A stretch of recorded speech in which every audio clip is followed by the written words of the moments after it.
How have I got here? I've somehow ended up at a point of my sneaker collecting, and I have somehow gone and bought myself cow shoes. Or is it a giraffe? Or is it a horse? I don't know, and seemingly nobody knows, but let's just open these up right here and right now and see what they're like.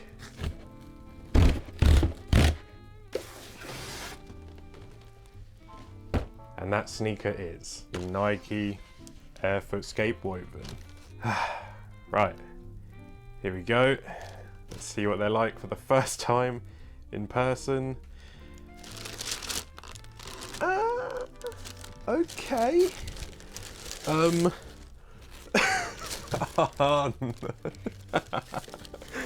Oh, that is great. I don't know if I ordered a pancake or something, but oh no. Okay, let's just buff it out a bit, because once your foot's in there, it won't look as flat. Okay, right, let's see the other shoe quickly. Okay, I don't know what this sort of dirty piece of card is on the lace here, but okay. Right, lovely warning message to start the sneaker off with. Due to the dyeing process and nature of these suede materials, you may experience some minor colour bleeding on this product. Ah, okay, so that explains why they put this blank white piece of card here. Right, we're not off to a hot start, I'll be honest, but I'll keep an open mind and let's see if I can come to terms with what I've just bought.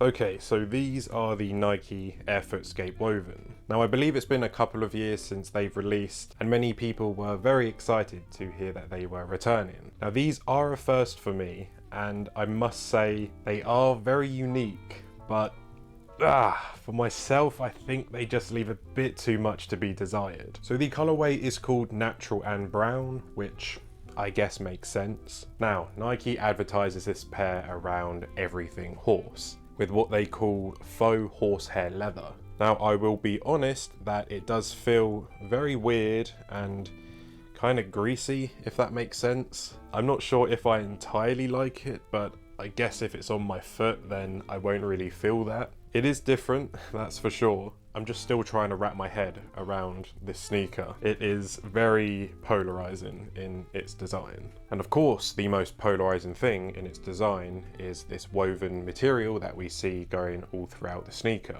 Now these are just canvas ribbons or laces if you want, and these are interwoven with each other to create somewhat of a bridge between the two leather sections of the shoe. Now, to my genuine surprise, these are not backed on the inside with any type of material.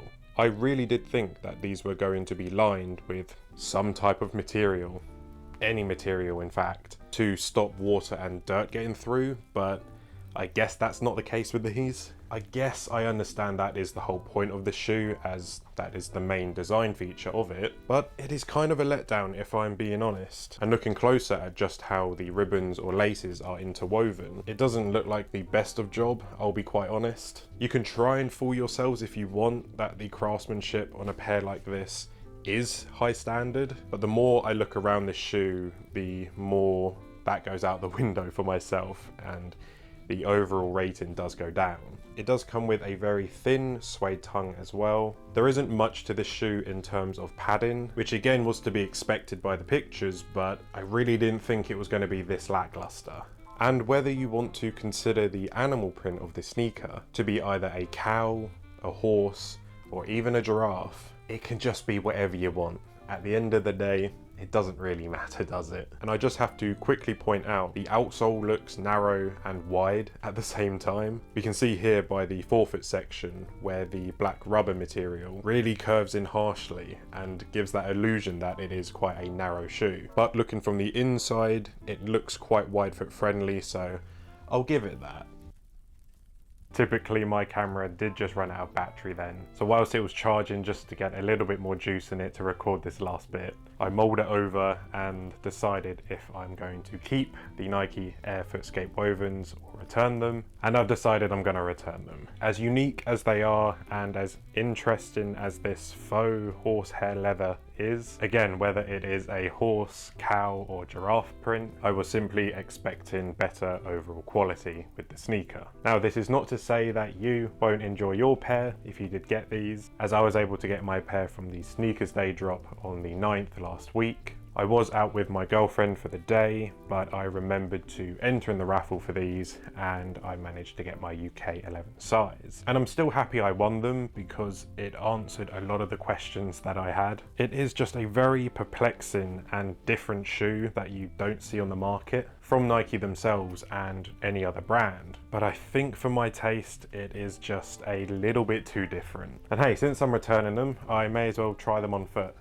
Right, right, well, that's an issue. I can't even get the damn thing on my foot. Right, well, that just pretty much confirmed to me in those few seconds. Yeah, I will be returning these. I am just quite disappointed. Why is it so greasy? Ugh, I hate that. Is that real sweat? It's real sweat. I'm a high performance athlete. Athletes sweat. Sweat, baby. Sweat, sweat.